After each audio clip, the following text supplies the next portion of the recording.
Kuha ang CCTV footage na ito sa isang kainan sa Bayawas, Abella, Naga City. Makikita sa video ang pagdating ng isang lalaking nakasombrerong itim at puting damit.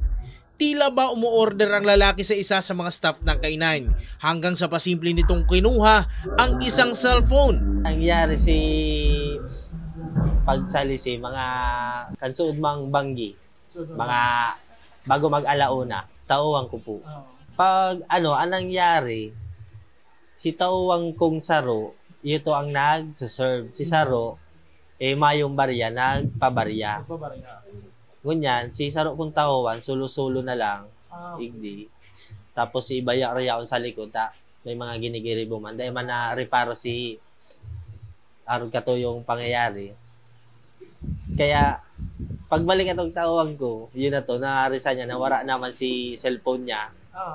Tapos, sinagwa ka tong cellphone, dapat nga may sukli pa itong 30, dahil na kinuha. Dahil sa nahulikam na insidente na kumpirma nila na may nanalisi sa kanila at ipinost ito ng may-ari sa social media para makapagbigay umano ng awareness o babala sa iba.